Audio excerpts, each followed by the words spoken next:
Have you seen the Asus Transformer T100, the $349 Windows 8.1 hybrid tablet? How about iPhone 5s and 5C? Alam niyo na ba kung ano meron sa iPhone 5s at iPhone 5C? And finally, may in-announce ang MyPhone, and that's the MyPhone Vortex. Guys, I'm Jam from JeromeMarcheta.com, and you are watching Jam Online Weekly.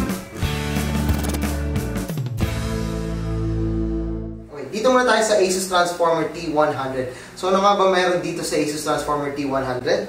Meron siyang quad-core Bay-Trail Atom processor with Intel HD graphics. It's a 10.1-inch na tablet, pero may keyboard siyang kasama. It's a 1366 by 768 IPS touchscreen na display. It's powered by Windows 8.1, ang latest na Windows ngayon, pero hindi pa siya labas. October pa siya ilalabas. And then we have a free na Office 2013 pre-installed doon sa mismong tablet. Interesting, di ba? And then we have a micro SD slot, USB 3.0, micro HDMI, saka syempre ang keyboard dock. At kung tinatanong niyo sa akin ang battery life, meron daw siyang 11 hours na battery life. At yung features na to, okay lang to eh. Simple lang to eh. Pero ang interesting dito ay yung kanyang price. It starts at $349 for the 32 gig. And then for $400 para dun sa 64 gig. I own an active tablet, a Samsung active tablet. Ang bili ko sa kanya ay $600, tablet only, and this one, quad-core Bay-Trail Atom tablet na siya. It's not a tablet nila, it's a hybrid, kasi may kasama na siyang keyboard dock for $400. So, medyo interesting yung price niya. Napaka-student friendly ng $400. Kung i-convert nyo siya, around siguro 24, 20, or 18 to 20,000 lang siya. At kung tinatanong yung performance ng quad-core na Bay-Trail processor, sabi nila nakakapaglaro daw ito ng torchlight, medium settings, and portal. So talaga nagku-curious ako dito sa Bay-Trail processor ng Intel at saka dito sa price ng Asus Transformer T100. So sana malaman na natin kung magkano to at kung kailan darating. Pero sabi nila, ilalunch daw ang Asus T100 sa Pilipinas on October. So finally, in-announce na ni Tim Cook ang iPhone 5s at iPhone 5C. So first muna dito muna tayo sa iPhone 5C. It's basically an iPhone 5 with an iPhone 5C na colors. Well, I don't know. Kasi iPhone 5 lang yung inners niya. And then, meron siyang body ng iPhone 5C. So, basically, color. Meron lang siya na polycarbonate plastic na body. Same lang siya na specs ng iPhone 5. Pero mas bigger yung battery niya. Pero sabi nila, the LTE bands daw, mas marami daw dito sa 5C. Well, sana isang device na lang sa lahat ng mundo. Kasi, syempre, iba yung device sa US, iba yung device sa Asia dahil doon sa LTE bands.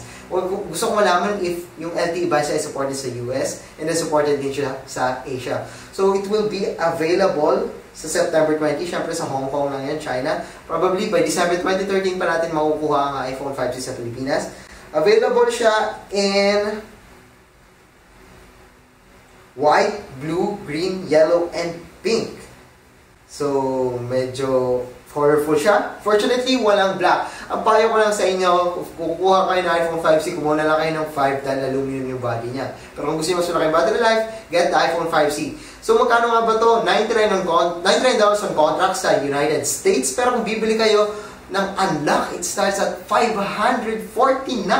That's $100 na ang gap niya sa iPhone 5s. So, medyo steep siya. Kung i-convert niyo at around 24,000 pesos siya. Kung kayo sa Hong Kong, kinonvert ko siya at around 23 to 24 or 25,000. Di pa kasama yung expense ng trip nyo. So, medyo steep yung price. Actually, hindi ko alam kung anong target ng Apple dito sa iPhone 5C.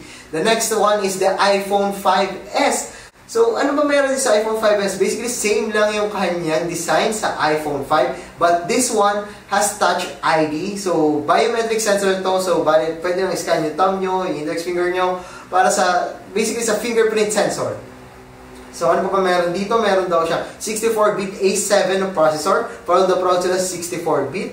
And then, meron din siyang M7 processor and mas maganda daw na camera. Mention ko sa inyo yung specs niya.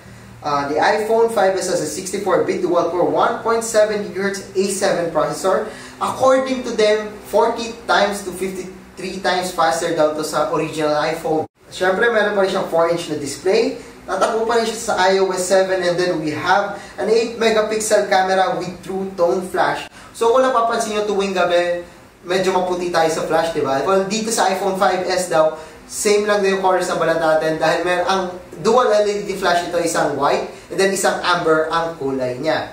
Siyempre, available pa rin ito sa 16, 32, and 64 gig na internal storage.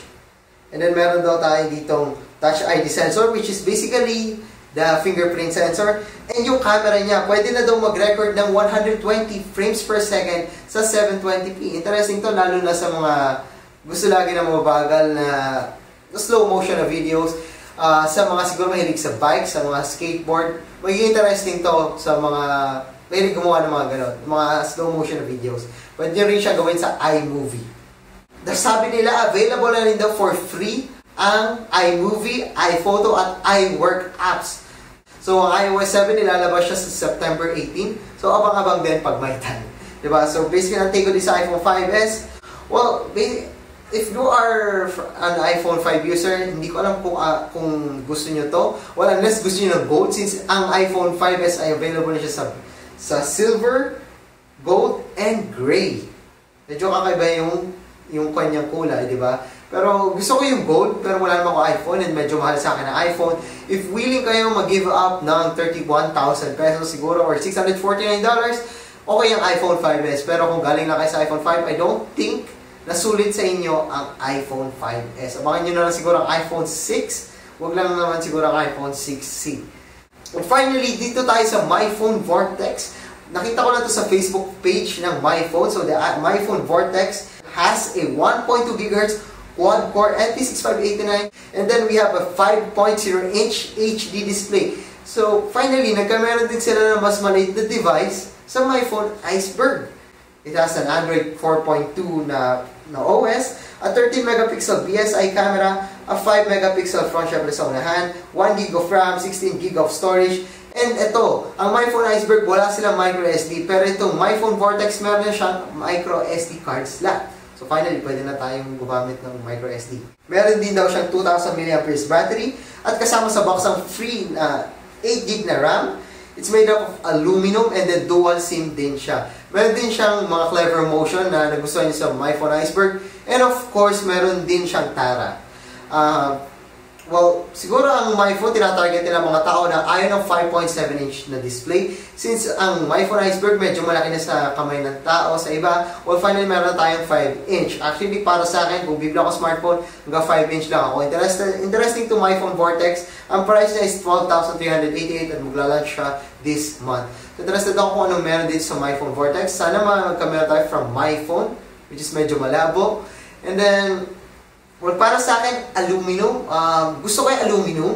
I'm a big fan talaga ng mga aluminum design na smartphones. I'm just not sure dito sa other specs. Pero syempre, yung quad-core MediaTek processor, basic kaya niyan lahat ng mga apps siguro or games. Well, tingnan na lang natin kung meron tayo hands-on ng MyPhone Vortex. Well, sana magkameron ako, pero hindi ko alam kung magkakameron ako. So that's it for this week dito sa Jam Online Weekly. Of course, don't forget to watch the Big Time Show. It's every Saturday night at 10 PM. So once again, guys, I'm Jam of JeromeMancheta.com and thanks for watching Jam Online Weekly.